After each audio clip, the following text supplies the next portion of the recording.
Hey guys, welcome back to Tracy's Local Learnings. So I was just doing up a project and I thought, you know what, why don't I video it? So I live in BC and it's really wet. It's wet all the time. We have a little bit of dryness in the summertime, but mostly it's wet. So we get snow and sleet and rain constantly, and it's beautiful, don't get me wrong, I love it all. But it's hard to start a fire.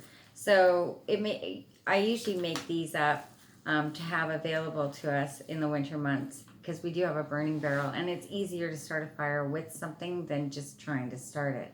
So, super simple. You need a bag of cotton balls, you need a container of Vaseline, and a little bit of saran wrap. You line a tin can, any kind of tin can or whatever, a vessel.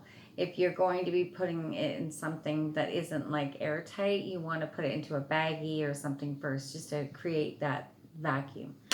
So once you line your tin, you take your, hang on here.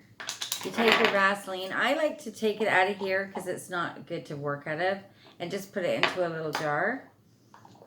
And then you take your cotton ball and you kind of stretch it out a little bit. Like, you don't want to rip it, but you kind of want to stretch it out a little bit so it just takes on more of the Vaseline. And then once you have that done, you stick it in the Vaseline, so you're getting more surface area because it's pulled apart like that. So it'll hold a lot of Vaseline, and that's good because that's the petroleum jelly that's gonna keep your fire going. So that's the great thing about the Vaseline and the cotton ball is it'll burn for quite a while. At the very, very minimum, it'll burn for a minute, probably to 3, maybe even more, depending on how soaked you have them. And then you just kind of squish them in here into the tin can. I don't even know if you guys can see that. You just kind of squish them in there.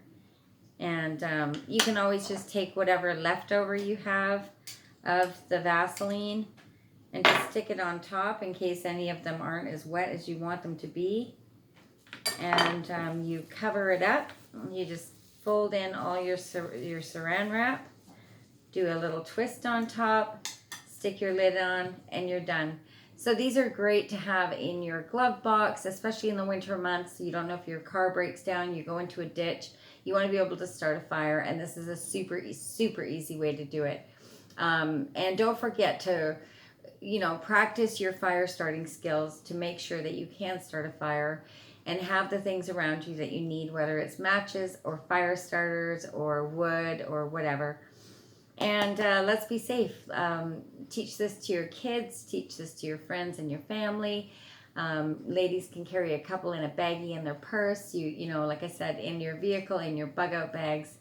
And and be safe with fire. So that's it. That's all I got for you guys tonight. Thank you so much for coming by my channel, and I will see you next time. Bye-bye.